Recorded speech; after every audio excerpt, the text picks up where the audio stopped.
ನಮ್ಮ D boss ಅವ್ರದ the devil movie ಎಷ್ಟು ಕಲೆಕ್ಷನ್ ಮಾಡೈತಿ ಅನ್ನೋದನ್ನ ಕಂಪ್ಲೀಟ್ ಆಗಿ ತಿಳ್ಕೊಳ್ಳೋಣ. ಅಂದ್ರೆ ಯಾವ ದಿನ ಎಷ್ಟು ಕಲೆಕ್ಟ್ ಮಾಡಿತು ಅನ್ನೋದರ ವಿವರಣೆ ಕೂಡ ಇಂದಿನ ಈ ವಿಡಿಯೋದಾಗ ನಾವು ನೋಡ್ಕೊಂಡು ತಗೋಣ. ಫಸ್ಟ್ನೇಕ ನಾವು ತಿಳ್ಕೊಳ್ಳೋದಾದ್ರೆ ಫಸ್ಟ್ ಡೇ ಅಂದ್ರೆ ದ ಡೆವಿಲ್ ಮೂವಿ ಎಂದು ರಿಲೀಸ್ ಆತ್ಲ ಅವತ್ತು ಸುಮಾರು 10 ಕೋಟಿಗಿಂತ ಹೆಚ್ಚು ಅಮೌಂಟನ್ನು ಒಂದು ಸಂಪಾದನೆ ಮಾಡಿತು.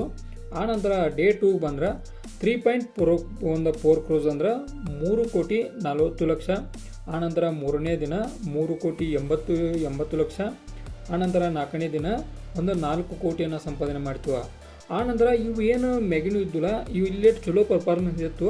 ಅದಾದ್ಮೇಲೆ ಕಡಿಮೆನ ಮಾಡ್ಕೊತ ಹೋಗ್ತವ. ಅಂದ್ರೆ ನೆಕ್ಸ್ಟ್ 5ನೇ ದಿನ 1 ಕೋಟಿ, ಆನಂತರ 6ನೇ ದಿನ 1 ಕೋಟಿ, 7ನೇ ದಿನ 1 ಕೋಟಿ ಕೂಡ ಆಗಲಿಲ್ಲ 85 ಲಕ್ಷ.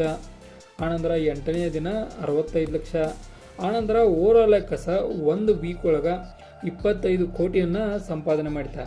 ಅಂದ್ರೆ ದ ಡೆವಿಲ್ ಮೂವಿ ಏನೈತಲ್ಲ ಅದು ಎಂದು ರಿಲೀಸ್ ಆಗಿತ್ತು, ನಾವು ಗುರುವಾರ ದಿವಸ ರಿಲೀಸ್ ಆಗಿತ್ತು. ಆನಂತರ ಅದು ಅಲ್ಲಿಂದ ಮುಂದಿನ ಗುರುವಾರ ಮಟ್ಟ 25 ಕೋಟಿಯನ್ನು ಸಂಪಾದನೆ ಮಾಡಿತ. ಆನಂತರ ಓವರಾಲ್ ಆಗಿ ಎಲ್ಲ ಕೂಡಿ ಇದುವರೆಗೂ ನೋಡೋದಾದ್ರೆ ನಾವು ಒಂದು 30 ಕೋಟಿಯನ್ನು ಕ್ರಾಸ್ ಮಾಡೈತಿ.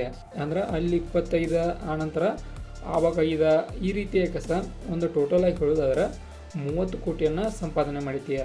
ಈಗ ನೀವು ನನಗೆ ಹೇಳಿ ಇದೇನು ಹೈಯೋ ಏನು ಲೋನು, ಆನಂತರ ಇಷ್ಟ ಯಾಕೆ ಕಲೆಕ್ಟ್ ಮಾಡಿತು, ಇನ್ನೂ ಕೂಡ ಹೆಚ್ಚು ಆಗಬೇಕಾಗಿತ್ತಲ್ಲ, ಅದು ಎಲ್ಲಿ ಮೈನಸ್ ಹೊಡಿತು, ಈ ಎಲ್ಲ ಪಾಯಿಂಟ್ಗಳನ್ನು ನಾವು ನೆಕ್ಸ್ಟ್ ವಿಡಿಯೋದಾಗ ತಿಳ್ಕೊತೇವೆ.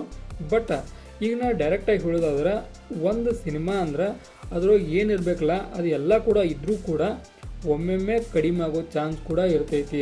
ಅಂದ್ರೆ ಒಂದೊಂದು ಸಿನಿಮಾಗಳು ಹೆಂಗಾಗಿರ್ತಾವಂದ್ರೆ ಈಗ ಹೊಡೆದಿಲ್ಲ, ಬಟ್ 1 ಇಯರ್ ಆಗಬೇಕು 2 ಇಯರ್ ಆಗಬೇಕು ಓಡಕ್ಕೆ ಸ್ಟಾರ್ಟ್ ಆಕ್ಕವು. ಆ ರೀತಿ ಕೆಟಗರಿ ಒಳಗೆ ನಮ್ಮ ಡೆವಿಲ್ ಕೂಡ ಐತಿ. ಅಂದ್ರೆ ಮೂವಿ ಚಲೋ ಐತಿ, ಚಲೋ ಇಲ್ಲ ಅಂತಲ್ಲ, ಬಟ್ ಸ್ಟೋರಿ ಲೈನ್ ಮ್ಯಾಗ ಗ್ರಿಪ್ ಇರಾಕಿಲ್ಲ. ಅಂದ್ರೆ ಒಂದು ಗ್ರಿಪ್ ಕೂಡ ಮೋಸ್ಟ್ ಇಂಪಾರ್ಟೆಂಟ್ ಆಕೈತಿ. ಗ್ರಿಪ್ ಏನರ ಇದ್ದಿದ್ರೆ ಇನ್ನೂ ಕೂಡ ಹೈ ಹೋಗೋ ಚಾನ್ಸ ಭಾಳಿತ್ತು. ಸುಮಾರು ನಾ 50 ಕೋಟಿ ಹಾಕಿದೆ ಅಂತೇಳಿ ಗೆಸ್ ಮಾಡಿದ್ದು ಇಲ್ಲಿ ಮಟ್ಟ, ಬಟ್ ಅಷ್ಟು ಆಗೋಕ್ಕಾಗಿಲ್ಲ, 30 ಕೋಟಿ ಆಗೈತಿ. ಆಬ್ವಿಯಸ್ಲಿ ಇದೊಂದು ಸಣ್ಣ ಮಟ್ಟಿಗೆ ಡಿಸಪಾಯಿಂಟ್ಮೆಂಟ್ ಅಂತ ಹೇಳ್ಬೋದು. ಇದಾಗಿತ್ತು ನಮ್ಮ ಡೆವಿಲ್ ಮೂವಿದ ಒಂದು ಕಲೆಕ್ಷನ್ ಡೀಟೇಲ್ಸ. ಇದೇ ಥರ ನಿಮ್ಗೆ ಇನ್ಫಾರ್ಮೇಟಿವ್ ವಿಡಿಯೋಗಳು ಬೇಕಾದ್ರೆ ಚಾನಲ್ ಸಬ್ಸ್ಕ್ರೈಬ್ ಮಾಡ್ಕೊರಿ. ವಿಡಿಯೋ ಇನ್ಫಾರ್ಮೇಟಿವ್ ಲೈಕ್ ಕೊಟ್ಟು ನಮಗೆ ಸಪೋರ್ಟ್ ಮಾಡೋದನ್ನು ಮರಿಬೇಡ್ರಿ.